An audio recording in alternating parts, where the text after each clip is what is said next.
আচ্ছা, আজকের তোমাদের প্রিয় ছাত্রছাত্রীরা এই থার্ড সেমিস্টার শুরু হওয়ার মুহূর্তে এই লাস্ট মিনিটে আমি তোমাদের কিছু পপুলার মেথডে কিছু অঙ্ক দেখাবো, যেগুলো রেডিমেড তোমরা না কষেও করে দিতে পারবে। যেরকম ধরো সসম সংক্রমণ, আমাদের যে ম্যাপিং, রিলেশন ম্যাপিংয়ের চ্যাপ্টারে ছিল টাইপস অফ রিলেশন, বিভিন্ন রকম সম্পর্ক। তো সেখানে ধরো এইরকম টাইপের কিছু অঙ্ক আছে। ধরো ax plus by equal to C, এই জাতীয় যদি কোনো সমীকরণ দেওয়া থাকে, তাহলে প্রথমেই তোমরা করে নেবে যে এটা কোনোদিনই সসম হবে না, মানে সসম কোনোদিনই হবে না, সংক্রমণ কোনোদিনই হবে না, আর প্রতিসম হবে। প্রতিসম হবে কখন? যখন এ ইকুয়াল টু বি, আর A not equal to B যদি হয় তাহলে কিন্তু প্রতিসমটা হবে না। যেমন ধরো আমি একটা উদাহরণ দিয়ে দেখাই। ধরো তোমাকে দিয়েছে যে x plus y equal to ধরো 5। তো x plus y equal to 5 কোনো একটা সম্পর্ক, আর সেটটা দিয়েছে আমাকে এই জাতীয়, মানে x plus y equal to 5, যেখানে এক্স ওয়াইটা ধরো তোমার ন্যাচারাল নাম্বার, ইন্টিজার, এরকম টাইপের কিছু দিয়েছে, মানে কোনো একটা সেটের মধ্যে এক্স ওয়াইটা বিলং করছে।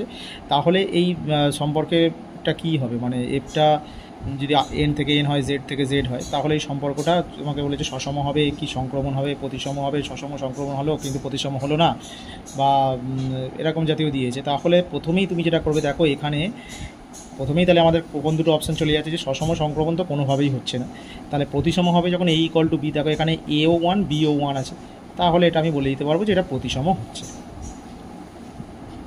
আবার ধরো আরেকটা সম্পর্ক দিয়েছে তোমাকে, ধরো x plus 2y equal to ধরো 1 দিয়েছে, তাহলে এখানে আমি কি বলতে পারবো, তাহলে সসম সংক্রমণ তো হচ্ছেই না।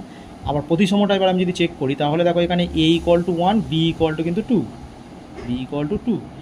তাহলে A not equal to B হয়ে গেল এখানে, তাহলে এটা কী হচ্ছে, প্রতিসম কিন্তু হচ্ছে না। তাহলে আমরা কোশ্চেন দেখে কিন্তু বুঝে যাব। আর একটা এই জাতীয় আছে, ধরো ওই আমাকে দিয়ে দিল এ মাইনাস বি, মানে এই সম্পর্ক এ মাইনাস বিটা বললো জোড় সংখ্যা হবে। এ মাইনাস বিটা জোড় সংখ্যা বললো, তাহলে এই সম্পর্কটা কি সসম হবে, সংক্রমণ হবে, সমতুল্য হবে, কী হবে, এরকম কতগুলো অপশান দিয়ে দিয়েছে। বা এ মাইনাস বিটা বললো যে এম দ্বারা বিভাজ্য হবে। এমটা যে কোনো কিছু হতে পারে, 3 দ্বারা বিভাজ্য হতে পারে, 5 দ্বারা বিভাজ্য হতে পারে, হ্যাঁ 7 দ্বারা বিভাজ্য হতে পারে।